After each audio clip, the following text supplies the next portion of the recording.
কতটুকু পর্যন্ত লাস্ট ক্লাসে পড়া হয়েছিল?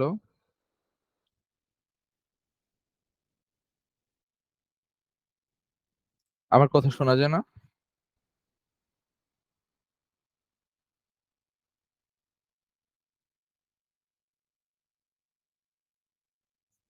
জেমি, আমার কথা কি শোনা যায়? জি স্যার। স্যার, আজকে আমরা 108 পৃষ্ঠার নিচের ছকটা পড়বো।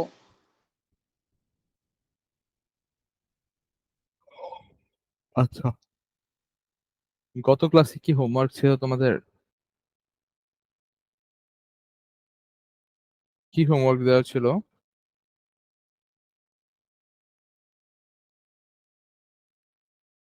কথা বলো সবাই। চুপ কেন আজকে এত? স্যার, হোমওয়ার্ক ছিল না। আচ্ছা, আজকে আমরা তাহলে আচ্ছা, প্রিভিয়াস যতটুকু পড়ানো হয়েছে ওখানে কি কারো কোনো প্রবলেম ছিল? পানি নো চক্র, নো স্যার। স্যার। জলীয় দ্রবণ, তারপর নো স্যার। আচ্ছা, তাহলে হচ্ছে আমরা আজকে 160 পৃষ্ঠার হচ্ছে সম্পৃক্ত অসম্পৃক্ত দ্রবণ, হ্যাঁ, এগুলা হচ্ছে আমরা পড়ি। এটা একটু পড়ো তো কেউ, ইভা পড়ো তো।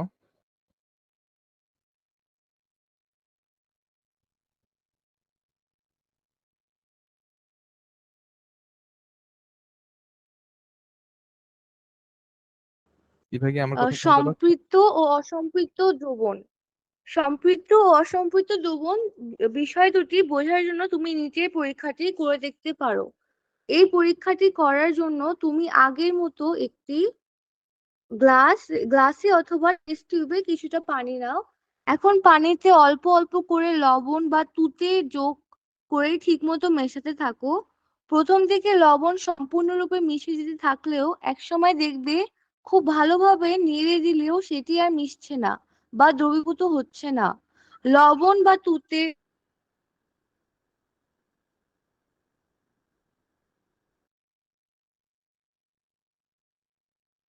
হ্যালো। লবণ বা তুঁতে দ্রবীভূত হতে হতে একসময় কোনো আর সেটি দ্রবীভূত হচ্ছে না। তার কারণ হলো দ্রবীভূত হতে হতে একসময় দ্রাবকের ধারণ ক্ষমতার পুরোটি দ্রব দিয়ে পূর্ণ হয়ে গেছে।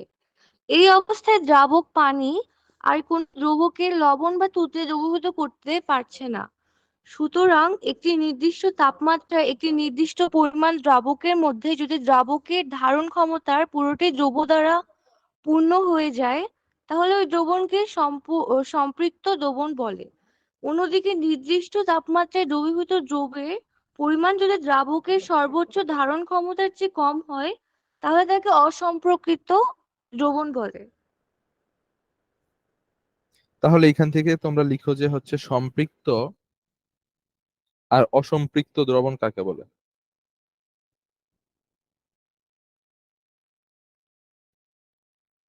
পারবা লিখতে নাকি আমি লিখে দেব?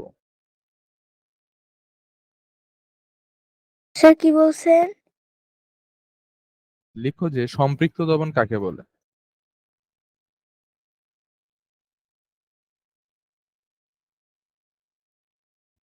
লিখো যে সম্পৃক্ত দ্রবণ,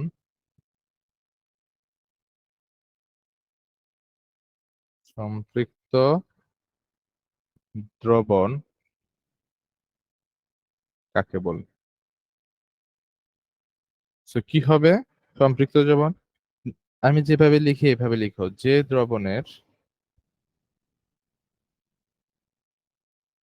যে দ্রবণে, হ্যাঁ, কোনো নির্দিষ্ট কি থাকে তাপমাত্রা, তাপমাত্রায় আর একটুও দ্রব্য দ্রবীভূত হতে পারে না, দ্রবীভূত করা যায় না, তাকে সম্পৃক্ত দ্রবণ বলে।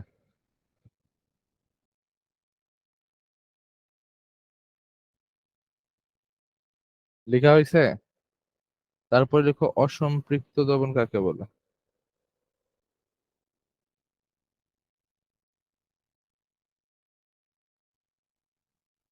Yes sir. অসম্পৃক্ত দ্রবণ তাহলে কি হবে? কোন দ্রবণের একটি দ্রব্যের দ্রবণীয়তা অপেক্ষায় কম দ্রব্য দ্রবীভূত থাকলে, ঠিক আছে? এটা যদি লিখো এভাবে, কোন দ্রবণে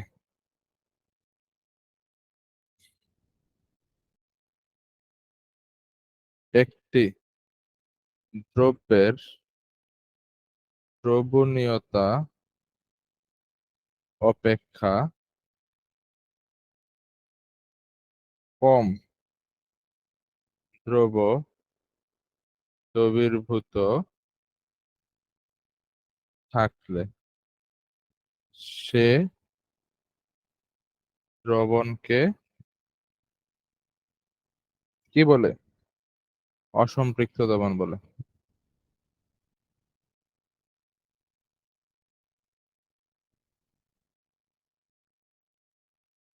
ঠিক আছে, এই দুইটা লিখে নাও। এই দুইটা একটু লেখা হয়ে গেলে জানাও সবাই। আজকে তোমাদের মন খারাপ সবাই? কেউ কথা বলো না? ক্লাস করতে মন চায় না? স্যার আমার এখানে অনেক নয়েজ, তো আমি একটু কম কথা বলছি এই জন্য। আচ্ছা, বাকিদের সুভা, তারপর জেমি, জুয়েরিয়া মেবি নেটের সমস্যা দিতেছে ওর, বারবার জয়েন করতেছে আবার লিভ হয়ে যেতেছে। রামি স্যার কি খবর?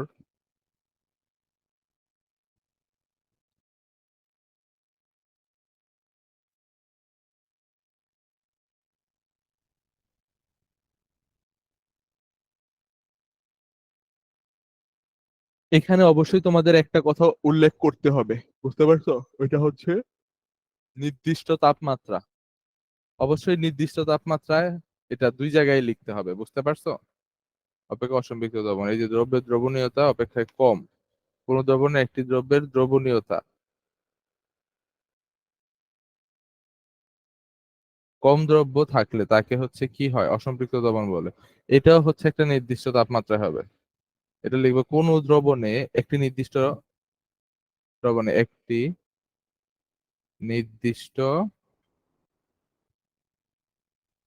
তাপমাত্রায়, ওকে, একটি দ্রবণের দ্রবণীয়তা এভাবে লিখতে হবে। সবার লেখা হয়েছে এটা?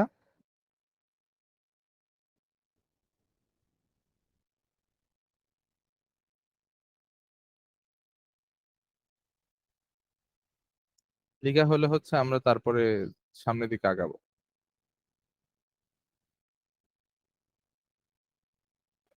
স্যার লেখা হয়ে গেছে। হ্যাঁ আমারও আচ্ছা, লেখা হয়ে গেছে। তারপরে আসো স্যার আমারও সার্বজনীন লেখা হয়ে গেছে। দ্রাবক। সার্বজনীন দ্রাবক, সার্বজনীন দ্রাবক বলতে আমরা কাকে বুঝি বলতো? পানি, তাই না? পানি ভিতরে অনেক কিছুই হচ্ছে কি করা যায়, দ্রবীভূত করা যায়। সেটি একটু পড়ো, সুভা বড় এটা। সার্বজনীন দ্রাবক। ইতিমধ্যে তোমরা দ্রাবক সম্পর্কে জেনেছো। সার্বজনীন দ্রাবক বলতে এমন একটি দ্রাবককে বোঝায় যেটি সকল প্রকার পদার্থকে দ্রবীভূত করতে পারে। আদৌ কি এমন দ্রাবক পাওয়া সম্ভব? নিঃসন্দেহে না। আমাদের পরিচিত দ্রাবকগুলোর মধ্যে পানিরই অন্য সব দ্রাবকের চেয়ে তুলনামূলকভাবে বেশি সংখ্যক পদার্থ দ্রবীভূত করার ক্ষমতা রয়েছে। তাই পানি এখন পর্যন্ত প্রাপ্ত একমাত্র সার্বজনীন দ্রাবক। পানি অনেক ধরনের জৈব উপাদান যেমন স্পিরিট, অ্যাসিটিক অ্যাসিড ইত্যাদিকে দ্রবীভূত করে। এছাড়া ক্যালসিয়াম কার্বনেট, সিলিকা এরকম কিছু উপাদান ব্যতীত অনেক অজৈব উপাদানও পানিতে দ্রবীভূত হয়। এমনকি এটি অনেক গ্যাসকেও দ্রবীভূত করতে পারে। ওকে, তো বুঝতে পারছো সার্বজনীন দ্রাবক কে? আপাতত কে? পানি, তাই না? কারণ পানিতে অনেক কিছুই জি হচ্ছে স্যার। তুলনামূলকভাবে বেশি দ্রবীভূত হতে পারে। ওকে, তারপরে হচ্ছে পানিবিহীন দ্রবণ, এটা পড়ো, রামিসা পড়ো।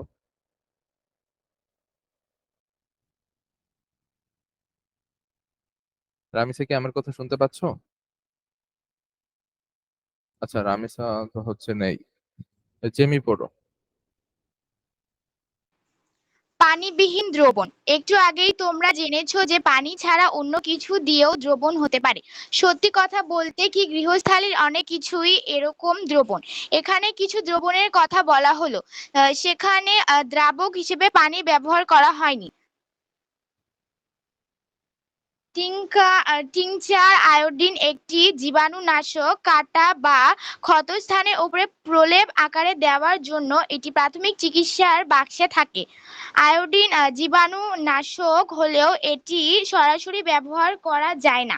আয়োডিন কঠিন পদার্থ হওয়ায় এটিকে ঠিকভাবে ছড়িয়ে দেওয়া যায় না।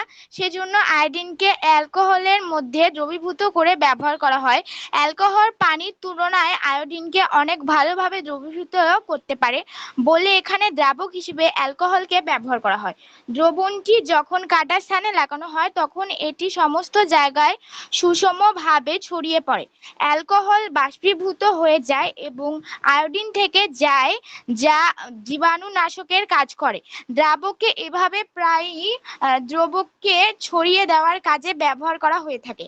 আহ, বার্নিশকে দ্রবণ হিসেবে বার্নিশ বার্নিশ বার্নিশকে দ্রবণ হুম হিসেবে কাঠের উপরে রং করা হয়। দ্রাবক স্পিরিট বাষ্পীভূত হয়ে উপরে উড়ে গেলে কাঠের উপরে দ্রব্যের এক ধরনের কঠিন আবরণ থেকে যায়। কলমের কালি হলো বিভিন্ন দ্রব্য ও দ্রাবকের খুব উৎকৃষ্ট একটি মিশ্রণ। বিভিন্ন দ্রাবক একই সঙ্গে কালিকে চলাচলে সক্ষম রাখে এবং সহজে শুকিয়ে যাওয়ার ক্ষমতাও প্রদান করে। স্যার নিচেরটা পড়বো? আচ্ছা, না থাক, এতটুকুই থাক। এখান থেকে হচ্ছে যে পানিবিহীন দ্রবণ। ওকে, তো পানিবিহীন দ্রবণ হচ্ছে এমন একটা দ্রবণ যেখানে হচ্ছে পানি ব্যবহার না করে অল্টারনেটিভ অন্য কিছু ব্যবহার করা হয়। যেমন এখানে বলছে টিংচার আয়োডিন। হ্যাঁ, ফার্স্ট এইড বক্স দেখছো তোমরা কখনো? ফার্স্ট এইড বক্স, জি স্যার। তো ফার্স্ট এইড বক্সের ভিতরে একটা টিং টিংচার আয়োডিন নামক হচ্ছে একটা জীবাণুনাশক থাকে। তো টিংচার আয়োডিন যদি হচ্ছে তোমার পানির সাথে মিশানো হয়, হ্যাঁ, তাহলে পানি প্লাস আয়োডিন মিলে অন্য একটা তোমার কম্পাউন্ড বা হচ্ছে যৌগ তৈরি করে ফেলে। বাট ওইটা যখন অ্যালকোহলের সাথে মিশানো হয় তখন অ্যালকোহল হচ্ছে একটা লাইট ওয়েটের হচ্ছে একটা সাবস্টেন্স, যের কারণে হচ্ছে ওকে যদি হচ্ছে খোলা বাতাসের মধ্যে রাখা হয় সে হচ্ছে কি হয়, সহজেই ব্যাপন হয়ে কি হয়, বাতাসের সাথে মিশে যায় না। তো এই কারণে এটাকে হচ্ছে অ্যালকোহলের সাথে মিশিয়ে তারপর হচ্ছে এই যে তোমার হ্যান্ড স্যানিটাইজার বা হচ্ছে জীবাণুনাশক হিসেবে ব্যবহার করা হয়। হ্যান্ড স্যানিটাইজার ইউজ করছো তোমরা কখনো? দেখবে যে হাতে জি নিয়ে স্যার। হচ্ছে জি ফোঁটা স্যার দেওয়ার সাথে সাথে কি হয়, হাত শুকিয়ে যায় না, ঠান্ডা ঠান্ডা লাগে। তো এটা হচ্ছে জি আয়োডিনটা স্যার। তোমার হাতে থাকে আর অ্যালকোহলটা হচ্ছে বাতাসে উড়ে যায়। তো এইটা হচ্ছে আমাদের টিংচার আয়োডিন জীবাণুনাশক হিসাবে কাজ করার পদ্ধতি। এছাড়াও বার্নিশ দ্রবণ হিসেবে কাঠের উপর রং করা হয়। এখানে হচ্ছে স্পিরিট ব্যবহার করা হয়। এই যে এটা স্পিরিট হচ্ছে একটা ওই যে কেরোসিন তেলের মতো একটা গন্ধ থাকে এটাতে, কেমন একটা। তো ওই স্পিরিটের গন্ধ ওইটা হচ্ছে তোমার সহজেই বাতাসে হচ্ছে মিশে চলে যায়। হ্যাঁ, তো চলে গেলে তখন হচ্ছে তোমার রংটা থেকে যায় আর স্পিরিট যেটা থাকে ওইটা হচ্ছে বাতাসে উড়ে যায়। দেন কলমের কালি কি হয়, বিভিন্ন দ্রবণ খুব উৎকৃষ্ট একটি মিশ্রণ, যেখানে মিশ্রণ একটি একই সঙ্গে কি হয় কালিকে চলাচলে সক্ষম করে, মানে লুব্রিকেন্ট হিসেবে কাজ করে, সহজে শুকিয়ে যাওয়ার ক্ষমতা প্রদান করে। তুমি লেখার সাথে সাথে কি হয়, কালিটা শুকিয়ে যায় না? তো এখন দেখো, লেখার সাথে সাথে যদি কালি শুকিয়ে যায়, কলমে থাকা অবস্থায় কালিটা কেন শুকায় না? এটা কেউ জিজ্ঞাসা করছো? হ্যাঁ, তো ওইটার ভিতরেও এরকম একটা সাবস্টেন্স বা হচ্ছে পদার্থ থাকে যেটা হচ্ছে কলমের ভিতরে ওই কালিটাকে শুকাতে বাধা দেয়, বাট যখনই বাতাসের সংস্পর্শে বাইরে আসে তখন হচ্ছে কি করে, ওই কালিটা সাথে সাথে শুকিয়ে যায়। তো এগুলা হচ্ছে পানিবিহীন দ্রবণের উদাহরণ। আই থিঙ্ক সবার ব্যাপারগুলো ক্লিয়ার হওয়ার কথা। ওকে, রামিসা বুঝতে পারছো এগুলা? জি স্যার। হ্যাঁ, তুমি একটু রিডিং পড়ো তারপর থেকে। তরল ও গ্যাস দ্রবণ, কঠিন ও কঠিনের দ্রবণ। তরল ও গ্যাসের দ্রবণ। তখন কিছু দ্রবণ লক্ষ্য করা যাক যেখানে দ্রাবক হলো তরল এবং দ্রব হলো গ্যাসীয় পদার্থ। কোমল পানীয় আমাদের কাছে খুবই পরিচিত। কোমল পানীয়ের বোতল খোলার সঙ্গে সঙ্গে গ্যাসীয় পদার্থটি বুদবুদ আকারে শব্দ করতে করতে বের হয়ে যায়। এই গ্যাসটি হলো কার্বন ডাই অক্সাইড, যেটিকে তরল অবস্থায় কোমল পানীয়কে দ্রবীভূত করা থাকে। সুতরাং আমরা বলতে পারি কোমল পানীয় হলো তরল গ্যাস এবং দ্রবণের একটি উদাহরণ।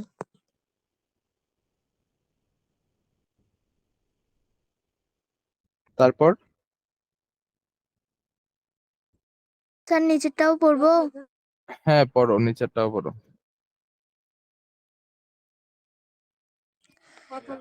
কঠিন ও কঠিন পদার্থের দ্রবণ। কঠিন পদার্থ এবং তরল পদার্থ দিয়ে যেরকম দ্রবণ তৈরি করা সম্ভব, সেরকম কঠিন পদার্থের সঙ্গে কঠিন পদার্থের দ্রবণও হওয়া সম্ভব। তোমরা ইতিমধ্যে জেনে গেছো পিতল হচ্ছে তামা এবং দস্তার দ্রবণ। ঠিক সেরকম ব্রোঞ্জ হচ্ছে তামা এবং টিনের দ্রবণ। রকেট কিংবা প্লেন তৈরি করার জন্য অ্যালুমিনিয়াম, নিকেল কিংবা টাইটানিয়ামের দ্রবণ দিয়ে নানা ধরনের সংকর ধাতু ব্যবহার করা হয়। আচ্ছা, so এখানে হচ্ছে কোমল পানীয়, ওই যে আমরা যেই মজু খাই, তারপর হচ্ছে কি খাই, স্প্রাইট, তারপর আর কি, ধর এগুলো আর কি, যেগুলো ওই যে সফট ড্রিঙ্কস বলা হয় যেগুলাকে, হ্যাঁ, কোমল পানীয়। তো ওইগুলো যেগুলো খাই, ওইগুলো খোলার সাথে সাথে কি বের হয় দেখছো কখনো? বুদবুদ বের হয় না, সাদা? জি স্যার।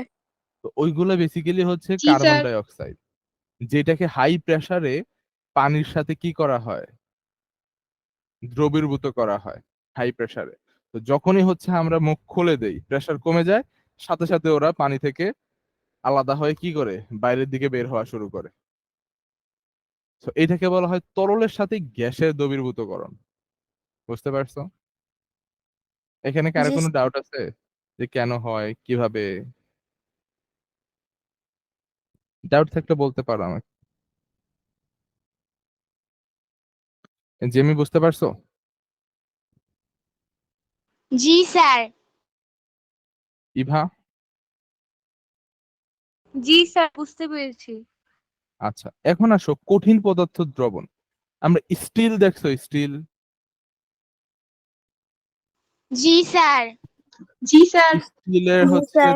থালা বাসন থাকে, তারপরে অনেক ধরনের আসবাবপত্র থাকে না বাসায়? তো স্টিল কিন্তু প্রকৃতি থেকে ডিরেক্ট পাওয়া যায় না। ওইটা হচ্ছে কি করে তৈরি করা হয়, কিভাবে তৈরি করা হয়? কাঁচা লোহার সাথে কি করা হয়, ভেজাল মিশানো হয়। ঠিক আছে?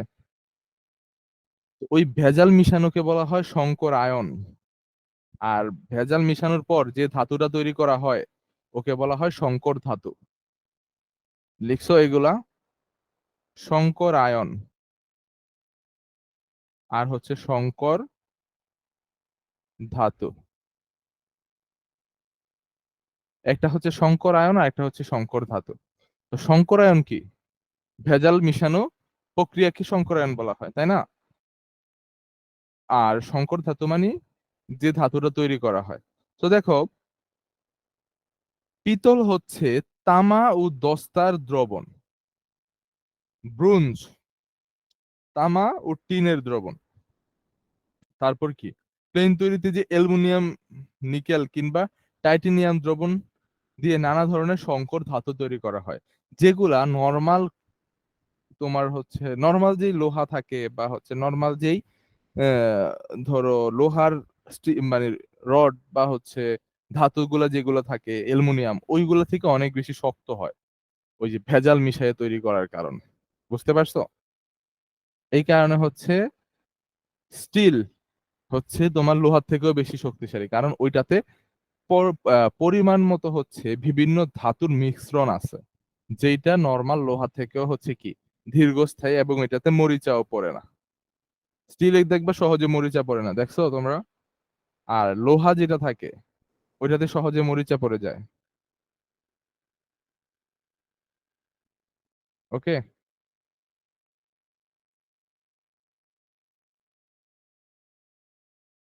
জুয়াইরিয়া কি হচ্ছে বুঝতে পেরেছো? স্যার জুয়াইরিয়া আসসালামু নেটে কি আলাইকুম। প্রবলেম দিতেছে? জি স্যার, কারেন্ট চলে যাচ্ছে বারবার। আচ্ছা। ডাটাও কাজ করতেছে না ঠিক করে। কঠিন ও কঠিন পদার্থের দ্রবণ কি বুঝতে পেরেছো এটা? স্যার আমি কিছুই শুনতে পাইনি। আচ্ছা দেখো, কঠিন ও কঠিন পদার্থের দ্রবণ এটা হচ্ছে তোমার একটা কঠিন পদার্থ হতে পারে তামা, ওইটার সাথে আমি কি মিশাইছি? দস্তা।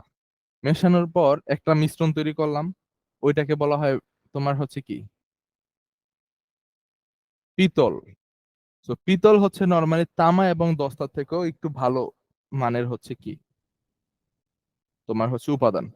তো এরকম ভাবে হচ্ছে স্টিল তৈরি করা হয়, লোহার সাথে কপার, নিকেল এগুলা হচ্ছে পরিমাণ মতো মিশানো হয়, যার ফলে স্টিল তৈরি করা হয়, স্টেনলেস স্টিল তৈরি করা হয়, যেটা মরিচা পড়ে না, অনেক মজবুত হয়। কার্বন ফাইবার তৈরি করা হয় বা কার্বন স্টিল তৈরি করা হয়, যেটাতে হচ্ছে কি লোহার সাথে কার্বন মিশানো হয়, যেটা অনেক পাতলা বাট অনেক শক্তিশালী, অনেক হালকা বাট অনেক শক্তিশালী স্টিল হয়।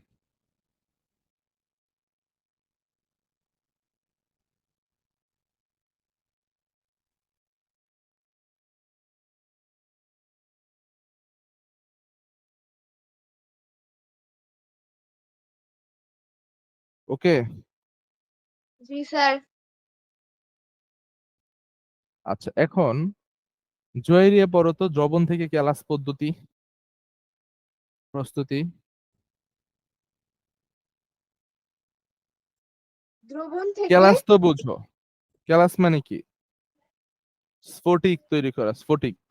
জি স্ফটিক স্যার। মানে হচ্ছে তোমার ওই লবণের ক্রিস্টাল গুলা দেখো না, এইগুলা আর কি। পড়ো, পড়লে বুঝতে পারবা। দ্রবণ থেকে ক্যালাস প্রস্তুত। তোমরা কি স্ফটিক বা ক্যালাসের নাম শুনেছো? ক্যালাস হলো কোনো একটি কঠিন পদার্থ যেখানে এর অণুগুলো সুনির্দিষ্টভাবে সাজানো থাকে। ক্যালাসের উদাহরণ হচ্ছে খাবার লবণ, সোডিয়াম ক্লোরাইড, তুতে বা কপার সালফেট। তোমরা জানো তুতে বা কপার সালফেট হচ্ছে নীল বর্ণের। এই নীল বর্ণের কপার সালফেট পানিতে খুবই দ্রবণীয়। কপার সালফেটের খুব চমৎকার নীল রঙের কেলাস তৈরি করা যায়। তার জন্য প্রথমে বাজার থেকে একটুখানি তুতে সংগ্রহ করতে হবে। মনে রেখো তুতে কিন্তু গাছপালা কিংবা প্রাণীর জন্য বিষাক্ত, কাজেই সেটি কিংবা তার দ্রবণ যেন কারো মুখে চলে না যায়। কেলাস তৈরি করার জন্য তোমাকে তোমার কোনো শিক্ষক বা অভিভাবকের সাহায্য নিয়ে কোনো পাত্রে উচ্চ তাপমাত্রার পানিতে কপার সালফেটের একটি সম্পৃক্ত দ্রবণ তৈরি করতে হবে। এরপর এই সম্পৃক্ত দ্রবণটি নিরিবিলি কোথাও রেখে দিতে হবে। কয়েকদিন যদি দ্রবণটিকে কোনো রকম নাড়াচাড়া না করে রেখে দিতে পারো, তখন দেখবে সেখানে কপার সালফেটের কালাস তৈরি হয়েছে। সাসপেনশন, যেসব মিশ্রণ কিছু সময় রেখে দিলে তার আচ্ছা, উপাদানগুলো তো আমি বলি এখানে কপার সালফেটের যে হচ্ছে ক্যালাস তৈরি হয়, প্রক্রিয়াটা বুঝতে পারছো সবাই? জি স্যার। শিওর? কে কে বুঝতে পারছো হাত তোলো দেখি।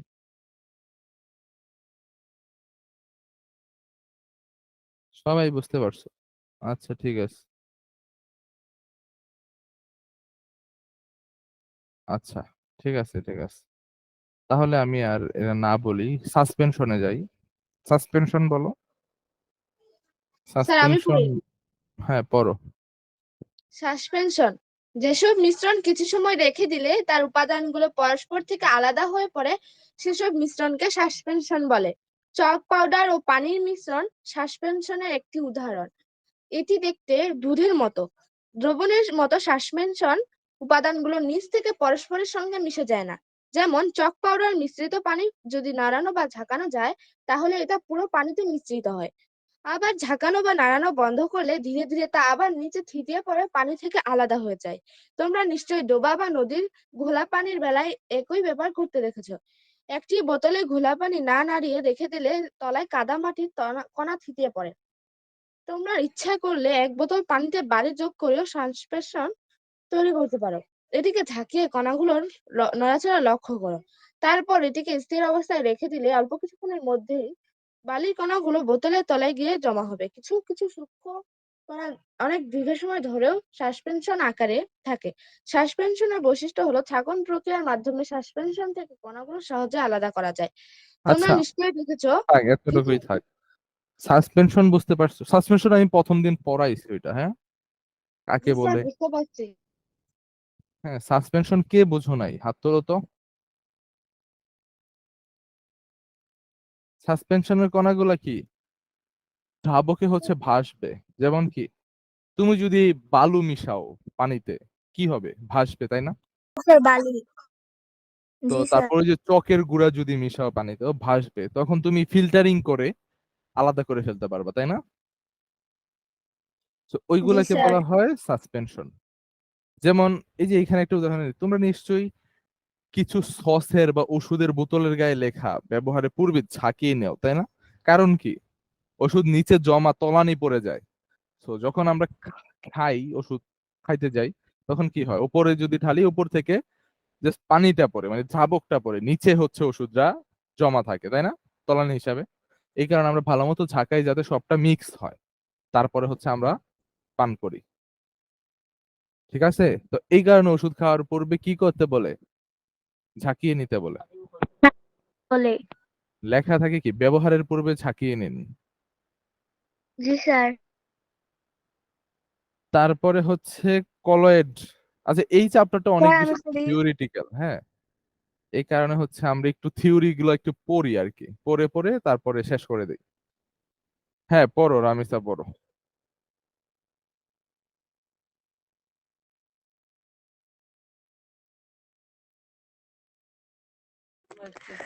কলয়েড। কলয়েড পড়ো। আমরা সাসপেনশনের বেলায় দেখেছি যে ভাসমান দ্রবের কণাগুলো কিছুক্ষণ স্থির রাখা হলে সেগুলো পাত্রের তলায় জমা হয়। তোমরা হয়তো এটাও লক্ষ্য করেছো যে কণাগুলো যদি খুব সূক্ষ্ম হয় তাহলে সেগুলোর নিচে থিতিয়ে পড়তে সময় বেশি নেয়। তাহলে স্বাভাবিকভাবেই আমাদের মনে প্রশ্ন জাগে, কণাগুলো কি এমন সূক্ষ্ম হতে পারে যে স্থির অবস্থায় রেখে দিলেও তা কখনো তলানি হিসেবে জমা হবে না? আসলেই সেরকম হতে পারে এবং এ ধরনের মিশ্রণকে কলয়েড বলা হয়। অর্থাৎ আমরা বলতে পারি কলয়েড হলো এমন প্রাকৃতিক মিশ্রণ যেখানে ক্রমাগত না নাড়িয়ে বা ঝাঁকিয়ে মিশ্রিত পদার্থের কণাগুলো কণা কণাগুলো কণাগুলোকে সবসময় ভাসমান বা মিশ্রিত অবস্থায় রাখা যাবে। দীর্ঘ সময় স্থির স্থির রাখলেও সেগুলো আলাদা হয়ে নিচে থিতিয়ে পড়বে না। কলয়েডের উপাদানগুলো একটি অপরটির মধ্যে দ্রবীভূত না দ্রবীভূত না হলেও সেগুলো পরস্পর পরিপূর্ণভাবে মিশে থাকে। আমাদের পরিচিত দুধ হচ্ছে কলয়েডের একটি উদাহরণ, যেটা পানি ও চর্বির সূক্ষ্ম কণা দিয়ে তৈরি। এবারে আমরা কলয়েড এবং একটি হ্যাঁ, সত্যিকারের দ্রবণের আচ্ছা, দুধ যদি মধ্যে। তুমি, হ্যালো, হ্যাঁ, আমি তো একটু বলি আমি, যে দুধ যদি তুমি হচ্ছে একটা গ্লাসে রেখে দাও, এমন কি হয় যে গ্লাসের নিচে বেশি ঘন হয়ে গেছে, উপরে কম? দেখছো কি কখনো এমন হইতে? হয় না। এটা সব জায়গায় মানে সব জায়গায় সমানই থাকে। কিন্তু তুমি যদি হচ্ছে শরবত বানাও, হ্যাঁ, ট্যাং দিয়ে, দেখবে অনেকক্ষণ পর নিচে হচ্ছে বেশি হয়, উপরে কম হয়। তারপরে যদি বালু মিশাও, বালু কি হয়, নিচে তলানি পড়ে, উপরে কি থাকে? ওই যে ওই দিন ভাসতে বলছিলে থাকে কে কিছু জানি কিছু। আমাকে, হ্যাঁ, কে জানি আমাকে বলছিলে, হচ্ছে বালু মিশালে তো নিচে তলানি পড়ে, উপরে তো পাতলা হয়ে, মানে মিশে থাকে না, তখন ঝাঁকাইলে হচ্ছে আবার কি হয়, সব জায়গায় সমান হয়। তো ওই জিনিসটা হচ্ছে সাসপেনশন। আর যদি এই ঘটনাটা না ঘটে, তাহলে এটাকে কি বলা হয়? কলয়েড। ক্লিয়ার এটা? কলয়েড কি জিনিস? জি স্যার। আচ্ছা, জি জি স্যার। স্যার। ঠিক আছে, তারপর পড়ো, শেষ করো এটা, কলয়েডটা।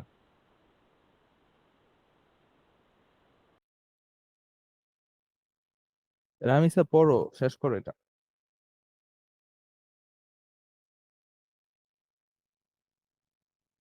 রামিসা কি আবার চলে গেছো?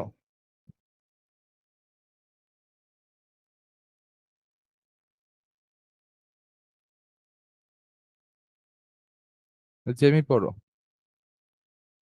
এই যে এবার আমরা কলয়েডের একটি সত্যিকারের মধ্যে, এখান থেকে পড়ো। এবারে আমরা কলয়েড এবং একটি সত্যিকারের দ্রবণের মধ্যে পার্থক্য করার একটি পরীক্ষার কথা বলতে পারি। যখন আলো একটি সত্যিকারের দ্রবণের মধ্য দিয়ে যায় তখন আলোটি দৃশ্যমান হবে না, কিন্তু যখন কলয়েডের মধ্য দিয়ে যাবে তখন আলোর রশ্মি কলয়েডের সূক্ষ্ম কণাগুলো থেকে বিচ্ছুরিত হবে বলে মিশ্রণের ভেতর সেটা দেখা যাবে।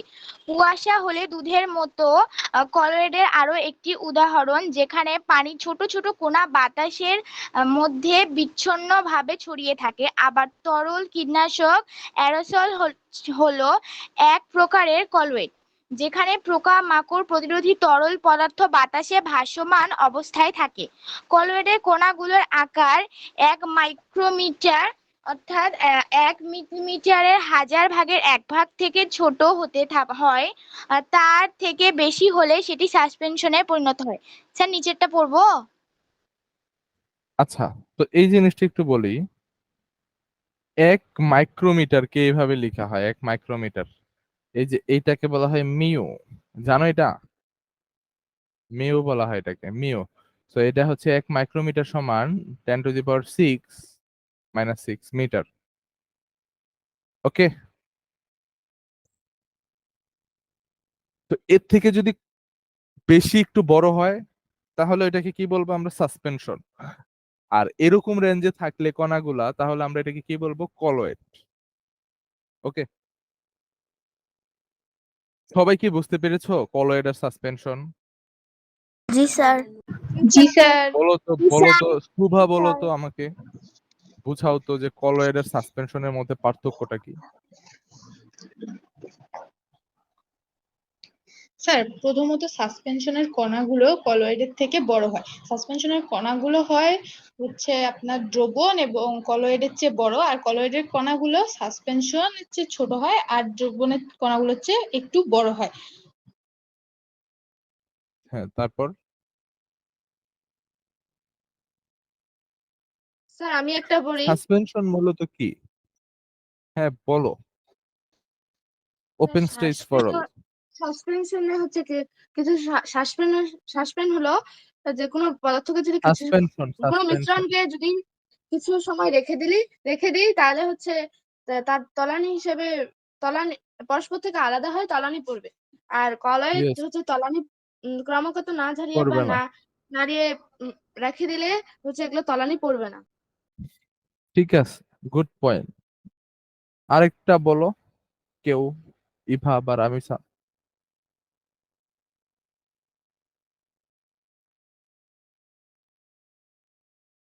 স্যার আমি হচ্ছে জুয়েরিয়ারটাই বলতে চাইছিলাম। আচ্ছা, আরেকটা ইম্পর্টেন্ট হচ্ছে ওই যে আলোর প্রতিফলন। ঠিক আছে, কলয়েডে আলোর প্রতিফলন হয়, সাসপেনশন এটা হয় না। ওকে, তোমাদের এইচডব্লিউ কলয়েড আর সাসপেনশনের মধ্যে 5টা পার্থক্য লিখে আনবা। 5টা না পাইলে 3টা, 2টা, 4টা, যতটাই পারো লিখে আনবা। ঠিক আছে, লিখে নাও এইচডব্লিউটা, সবাই একটু লিখে নাও মনে করে, যে সাসপেনশন এবং কলয়েডের মধ্যে পার্থক্য লিখো।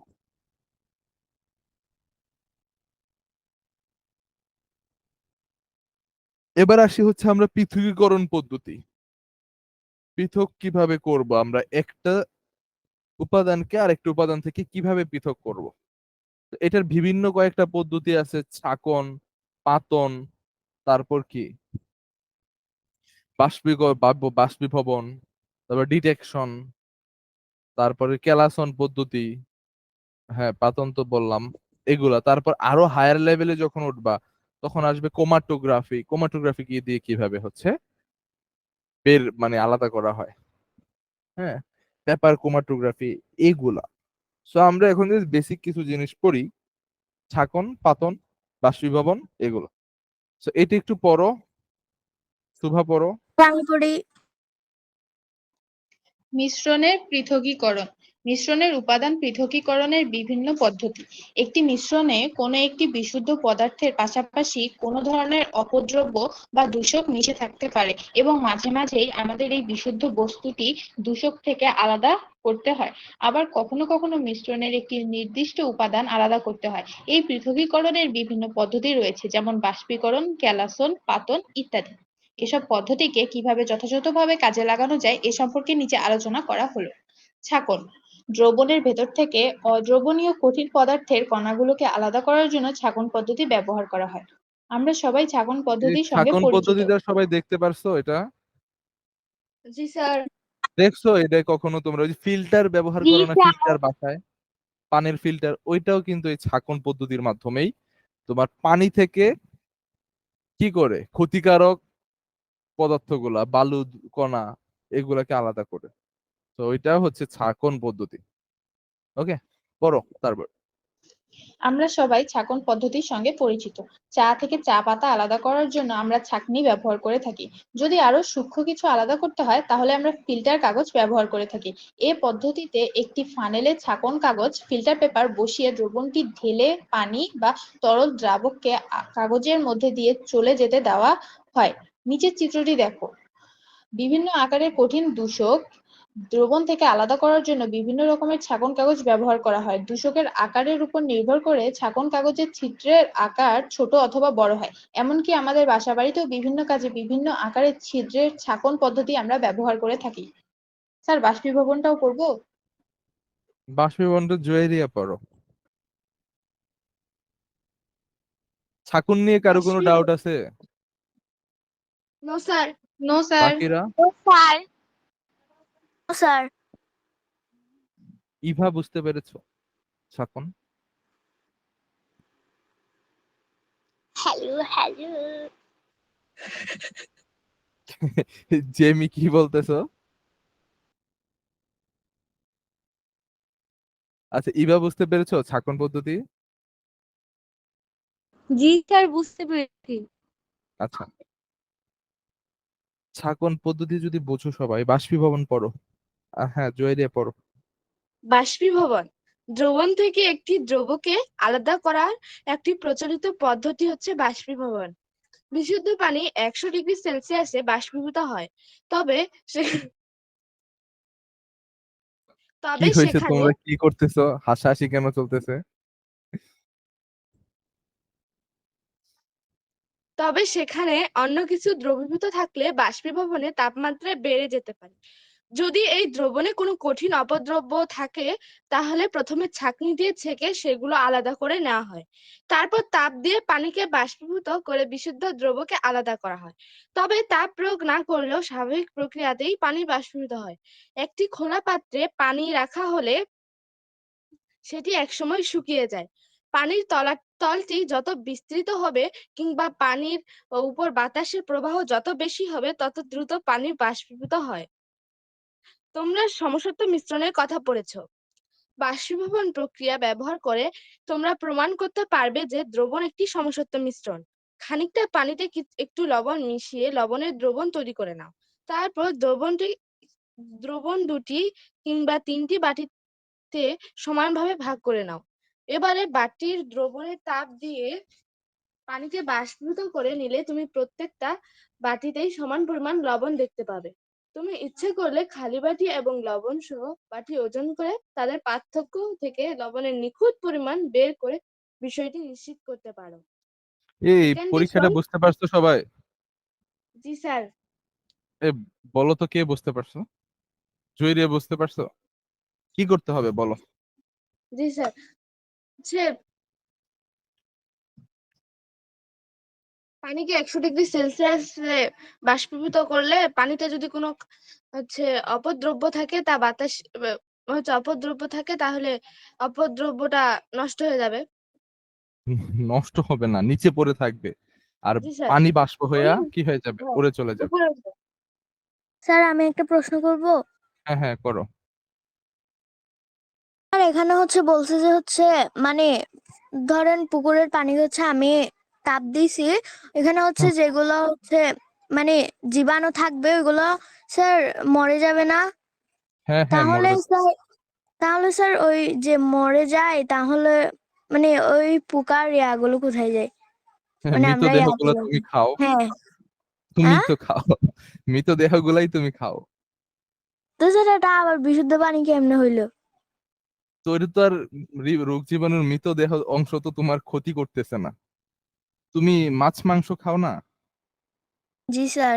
রান্না করে, সো ওইটাও জি হচ্ছে স্যার। তুমি ওই যে জীবাণুর মৃতদেহগুলো রান্না করে খাইতেছ। বুঝতে পারছো? এখন তুমি কিভাবে ওইটা থেকে ওই তখন তুমি ফিল্টার ইউজ করবা, যাতে ওই রোগ জীবাণুর গুলা কি হয় পানির সাথে আর না যাইতে পারে। বুঝতে পারছো? তো 100°C ফুটানোর পর রোগ জীবাণু মারা যায়। তারপর তুমি যদি ফিল্টার করো পানিটাকে, তখন কি হবে, ওই মৃত অংশটুকু ফিল্টারের মধ্যে আটকে যাবে আর তোমাকে বিশুদ্ধ পানি দিবে। বুঝতে পারছো?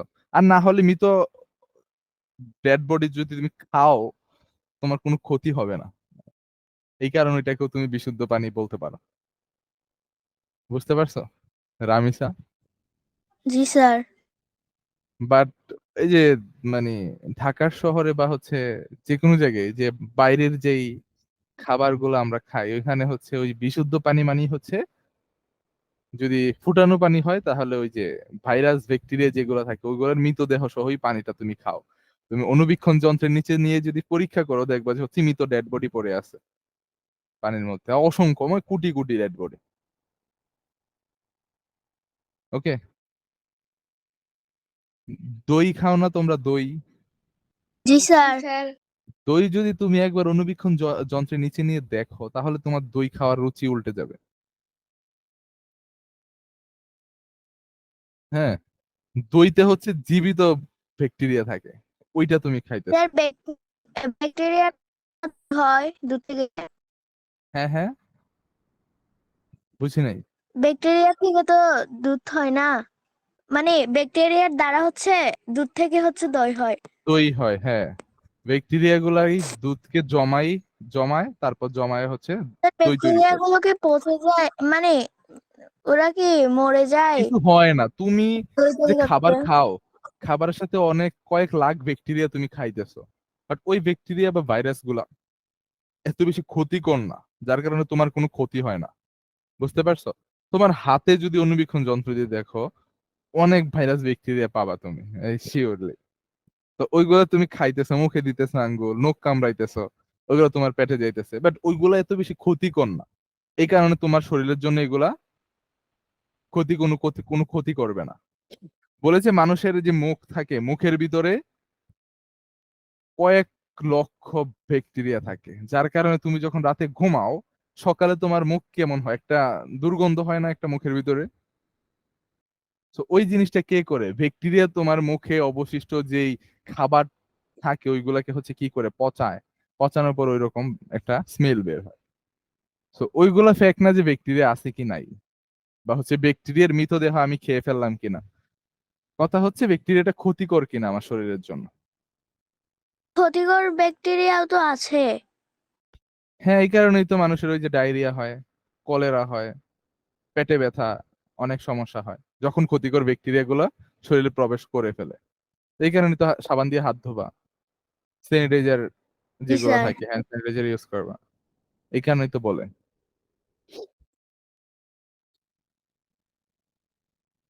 আমার কথা হচ্ছিল যে হচ্ছে সমসত্ব মিশ্রণের এই যে পরীক্ষাটা এখানে, এই যে এইটা কে বুঝতে পারছো, যে লবণ মিশানোর পর লবণে কি 3টি ভাগে ভাগ করে, এইটা হচ্ছে ব্যাখ্যা করতে বলছি। জেমি বলো তো এটা, এই পরীক্ষাটা বুঝাও কিভাবে করবা তুমি বাসায়।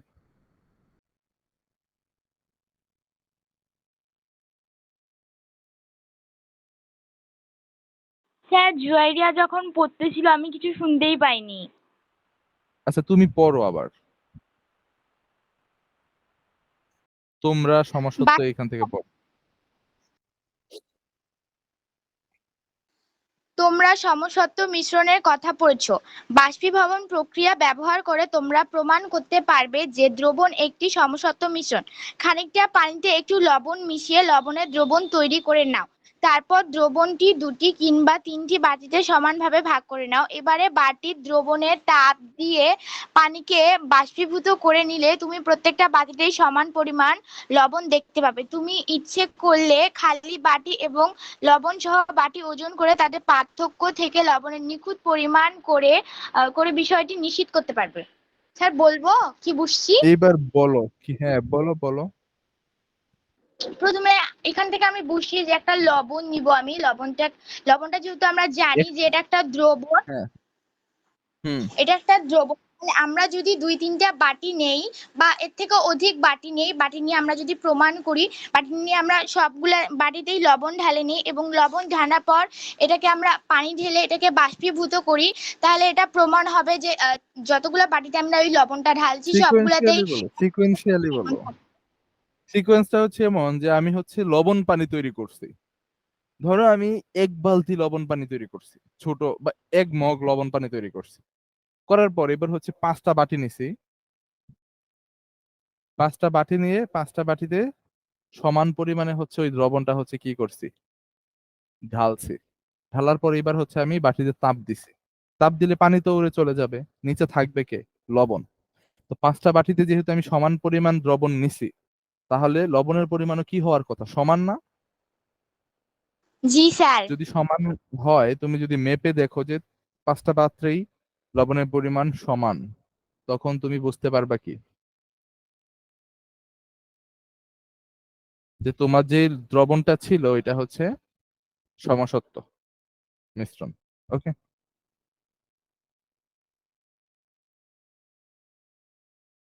ওকে।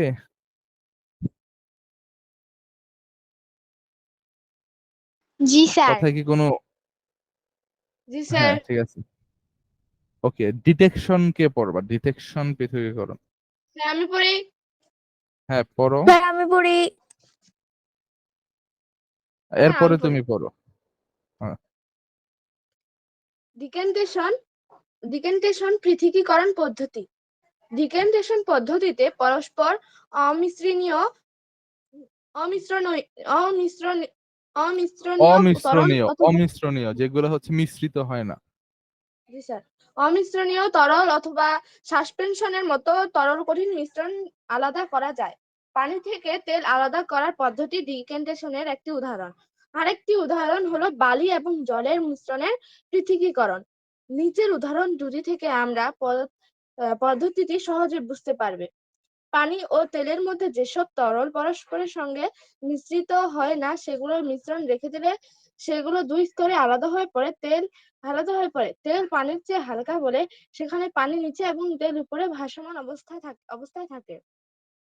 ল্যাবরেটরিতে পৃথকীকরণ ফানেলের সাহায্যে নিচ থেকে পানির স্তরটি অন্য পাত্রে সরিয়ে ফেলা যায়। তখন সেখানে শুধু তেলের স্তরটি থেকে যাবে এবং পরবর্তী থেকে তেলকে ভিন্ন আরেকটি পাত্রে সংগ্রহ করা যাবে। তোমরা পানি থেকে তেল আলাদা করতে চাইলে খুব সাবধানে উপর থেকে তেলটা কোনো পাত্রে ঢেলে নিতে পারো। যদি তুমি বালি ও পানির মিশ্রণ ডিক্যান্টেশন পদ্ধতিতে আলাদা করতে চাও, তাহলে প্রথমে বালিকে নিচে ছিটিয়ে পড়তে দাও। তারপর উপরে পরিষ্কার পানি খুব সাবধানে অন্য একটি পাত্রে কাঁচ বা অন্য কোনো একটি দ্বন্দ্বের গা বেয়ে ঢেলে নাও, যেন তলায় জমে থাকা বালির অংশ বা তলানি নড়ে উলট পালট না হয়ে যায়। যখন উপরের সমস্ত পানি ঝরে পড়ে যাবে, তখন পাত্রের তলায় শুধু বালি থেকে যাবে। কেলাসন, তোমরা কেলাসন তৈরি আচ্ছা করার আচ্ছা, থাক বিষয়টি এর থাক, মধ্যে হয়েছে। হ্যাঁ, বুঝতে পারছো ডিকেন্টেশন। জি স্যার। ওইটা হচ্ছে কখন করা যাবে, যখন তোমার দুইটা বস্তু বা দুইটা উপাদান মিশ্রিত হবে না। পানি আর তেল কি একসাথে মিশ্রিত হয়? No sir. হয় না। তো পানি হচ্ছে তেলের থেকে ওজন বেশি, এই কারণে পানি নিচে থাকে, তেল কই থাকে, উপরে থাকে, তাই না? দেখুন এই যে উপরের তেলকে যদি তুমি ঢেলে নাও আরেকটা পাত্রে, তাও করতে পারো। বা নিচে থেকে একটা ছিদ্র করে দিলে পানিটা কি হবে, নিচে পড়ে যাবে না একটা পাত্রে, ওইটাও করতে পারো। তো এই দুই ভাবে হচ্ছে আলাদা করতে পারো। তো 2 নম্বরে যেটা বলছে এটা হচ্ছে বালি আর পানি। তো বালু আর পানি একটা সময় কি হবে, তলানি জমে, এই যে তলানি জমছে, এবার তুমি পানিকে ঢেলে দিছো আরেকটা পাত্রে, তাহলে তোমার বালি আর পানি পৃথক হয়ে গেল, ঠিক না? জি স্যার। তারপরে আসে হচ্ছে ক্যালাসন। স্যার আমি পড়ি। হ্যাঁ হ্যাঁ, পড়ো। ক্যালাসন। তোমরা ক্যালাস তৈরি করার বিষয়টি এর মধ্যে জেনে গেছো। যেহেতু একটি দ্রবণের শুধু বিশুদ্ধ দ্রবটি ক্যালাসে পরিণত হয়, তাই কঠিন পদার্থের বিশুদ্ধকরণের একটি পদ্ধতি হলো ক্যালাসন। এই পদ্ধতিতে প্রথমে অদ্রবীভূত পদার্থকে ছাঁকন পদ্ধতিতে আলাদা করা হয়। একটি খোলা পাত্রে দ্রবণকে ফুটানো হয়, তখন দ্রাবক বাষ্পে পরিণত হতে শুরু করে এবং দ্রবগুলো আলাদা হওয়া শুরু করে। যখন দ্রবণকে ঠান্ডা করা হয়, তখন পাত্রের গায়ে দ্রব কণাগুলো ধীরে ধীরে ক্যালাস হিসেবে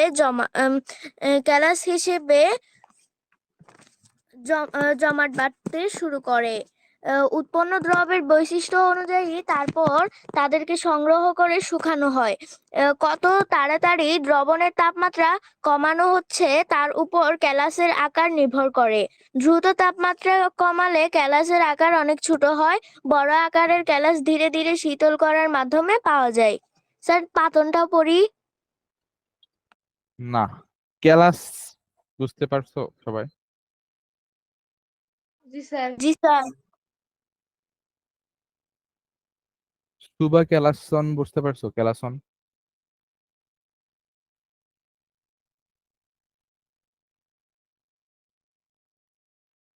ইভা বুঝতে পারছো? ক্যালাসন।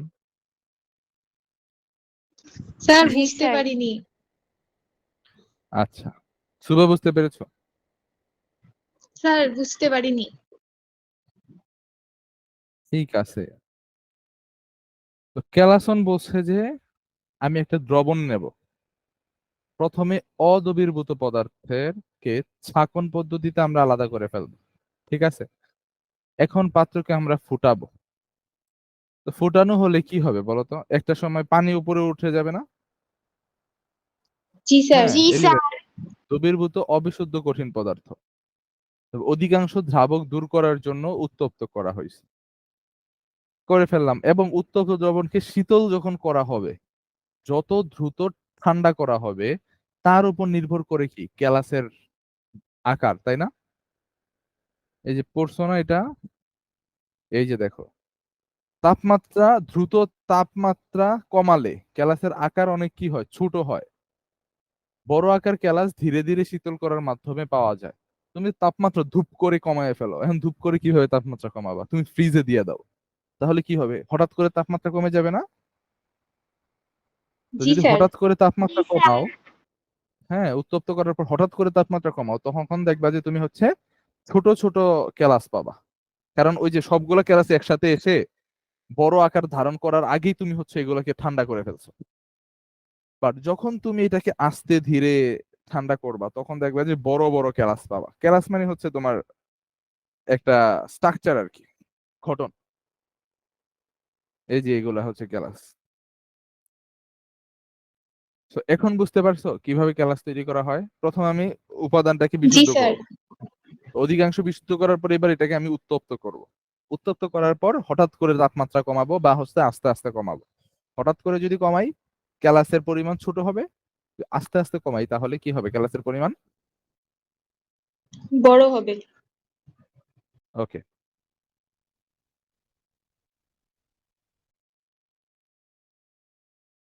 সুবা পড়ো, এই যে পাতন পড়ো, পাতন। পাতন, ডিস্টিলেশন।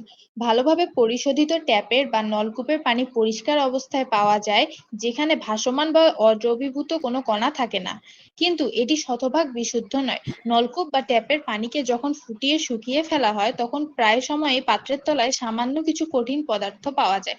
অর্থাৎ ট্যাপ বা নলকূপের পানিতে কিছু রাসায়নিক পদার্থ দ্রবীভূত থাকে, যেগুলোকে দ্রবীভূত লবণ বলে। পাতন পদ্ধতি ব্যবহার করে নিচে দেখানো চিত্র অনুযায়ী শতভাগ বিশুদ্ধ পানি পাওয়া সম্ভব। পাতন পদ্ধতিতে তরলকে প্রথমে তাপ প্রয়োগ করে বাষ্পীভূত করা হয়। উৎপন্ন বাষ্পকে নিম্ন তাপমাত্রায় রাখা কোনো কাঁচনল বা পাইপের মধ্যে দিয়ে চালনা করে শীতল করা হয়। শীতলীকৃত বাষ্প যখন ঘনীভূত হয়ে তরল পানিতে পরিণত হয়, উৎপন্ন তরল পানিকে পাতিত পানি বলে। সমুদ্রের নোনা পানি থেকেও এই পদ্ধতিতে বিশুদ্ধ পানি পাওয়া সম্ভব, কিন্তু এটি অত্যন্ত ব্যয়বহুল এবং এতে অনেক শক্তির অপচয় হয় বলে এই পদ্ধতিতে সমুদ্রের পানি থেকে খাবার পানি প্রস্তুত করা হয় না। এই পদ্ধতিতে পানি থেকে ডিস্টিলেটেড ওয়াটার তৈরি করা হয়, এটাকে বলা হয় ডিস্টিলেশন। আর ডিস্টিলেশন প্রক্রিয়া ডিস্টিলড ওয়াটার তৈরি করা হয়। ডিস্টিল ওয়াটার মানে কি জানো? কোনো ধরনের লবণ ছাড়া, সোডিয়াম, পটাশিয়াম, আয়োডিন, এরকম অনেকগুলো উপাদান থাকে না, মিনারেলস বলা হয় এগুলাকে, খনিজ লবণ থাকে না পানির সাথে মিশ্রিত, ওই জি স্যার। লবণগুলাকে যদি আমি পানি থেকে বাদ দিয়ে দেই, তখন যেই পানিটা আমি পাই উইদাউট এনি খনিজ লবণ বা মিনারেলস, ওইটাকে বলা হয় distillated water. Water distillated water তোমরা আরো উপরের ক্লাসে উঠলে শুনতে পারবা যে ডিস্টিলেটেড ওয়াটার দিয়ে হচ্ছে আমরা কেমিক্যাল রিঅ্যাকশন করি। কারণ কি, ডিস্টিলেটেড ওয়াটারে অন্য কোনো সাবস্টেন্স থাকে না উইদাউট ওয়াটার, মানে H2O ছাড়া আর কোনো লবণ থাকে না, যেমন ক্লোরিন থাকে না, আয়োডিন থাকে না, ব্রোমিন থাকে না, তারপর আর কি আছে, সোডিয়াম থাকে না। কারণ কি, ওইগুলা হচ্ছে যখন তুমি একটা রিঅ্যাকশন করবা, ধরো এসিডিক অ্যাসিডের সাথে বা সালফিউরিক অ্যাসিডের সাথে হচ্ছে তুমি একটা রিঅ্যাকশনে পানি অ্যাড করছো। এখন H2O নরমালি হচ্ছে কারোর সাথে এত বেশি রিঅ্যাকশন করে না, বাট এটাতে যদি হচ্ছে একটা সোডিয়াম থাকে, তাহলে সোডিয়ামটা কি করবে, সালফিউরিক অ্যাসিডের সাথে একটা রিঅ্যাকশন করে অন্য একটা সাবস্টেন্স তৈরি করে ফেলবে বা অন্য একটা উপাদান তৈরি করে ফেলবে। তখন এটা হচ্ছে আমার রিঅ্যাকশনের জন্য বা ওই যে এক্সপেরিমেন্টের জন্য হচ্ছে আমার কি হবে, ক্ষতি হবে, বা হচ্ছে আমার এক্সপেরিমেন্টটা হচ্ছে ভুল দেখা দিবে। এই কারণে আমরা এটাকে ডিস্টিলেটেড ওয়াটার করে নেই। তার মানে ওই পানি থেকে যত ধরনের খনিজ লবণ আছে ওইগুলাকে আমরা কি করে ফেলি, আলাদা করে ফেলি। বুঝতে পারছো? তো যখন তুমি হিট দাও, এই যে জি এখানে স্যার। যেটা দেখতেছো, এই যে হিট যখন দাও, তখন জাস্ট জলীয় বাষ্পটা হচ্ছে কি করে এখানে ওঠে, এই যে এখান দিয়ে আসে। এইখানে হচ্ছে তুমি ঠান্ডা পানি চালনা করো, এই যে এখানে পানি চালনা করলে এই ঠান্ডা পানিটা ওই যে জলীয় বাষ্পটাকে ঠান্ডা করে আবার কিসে পরিণত করে, তরলে পরিণত করে। তো ওই তরল পানিটাকে মানে তরল H2O কে তুমি হচ্ছে এখানে স্টোর করো। তো এই প্রক্রিয়া অনেক ধীরস্থির একটা প্রক্রিয়া এবং অনেক শক্তি লাগে, অনেক হিট দিতে হয় এটাতে। যার কারণে খাবার পানি বিশুদ্ধকরণে বেসিক্যালি এটা করা হয় না, এটা ল্যাবে এক্সপেরিমেন্টের জন্য করা হয়। আর এই প্রক্রিয়া যদি তুমি খাবার পানি বিশুদ্ধ করো, তাহলে তোমার খাবার পানিতে প্রয়োজনীয় আয়োডিন বা হচ্ছে খনিজ লবণ যেগুলো থাকে ওইগুলো থাকবে না। হ্যাঁ, যেগুলো আমাদের শরীরের জন্য একটু হলো উপকারী। সো এই কারণে ডিস্টিলেটেড ওয়াটার যদি তুমি পান করো, তাহলে তোমার আলাদা করে খনিজ লবণ খাওয়ার জন্য সাজেস্ট করা হয়। আর যদি নর্মাল পানি খাও, তো এটাতে এমনিই হচ্ছে খনিজ লবণ মিশানো থাকে। ওকে। বাসায় ব্যবহৃত কিছু মিশ্রণ পৃথকীকরণ পদ্ধতি, এটা তোমরা লিখে আনবা, HW এটা। বাসায় পুরোটাই ব্যবহৃত লিখবো? কিছু, হ্যাঁ, তো এটা পুরোটাই আরে লিখবো? না পুরোটা না, এটা পয়েন্ট করে লিখবা। বাসায় ব্যবহৃত কি কি তুমি হচ্ছে ছাকো, হ্যাঁ চা হইতে পারে, আরো কি কি তুমি হচ্ছে ছাকো বাসায়, ওইগুলা লিখে আনবা। ওকে। স্যার এগুলো তো অনেক উদাহরণ ছোট গুলা। ছোট হবে। কি, আটা থেকে স্যার তুমি উদাহরণ অন্যান্য গুলা। উপাদান পৃথক করো না আটা থেকে, ওইটাও কিন্তু এক ধরনের ছাকন পদ্ধতি। হ্যাঁ, বুঝি নাই তুমি কি বলছো স্যার জুয়েরিয়া। উদাহরণ গুলো শুধু লিখবো? হ্যাঁ হ্যাঁ, উদাহরণ আর কিভাবে তুমি ছাকো, কি দিয়ে ছাকো, ওইটা ওইটা লিখবা। ওকে। জি স্যার। আজকের ক্লাস এইখানেই শেষ, কারো কোনো কোশ্চেন থাকলে করতে পারো।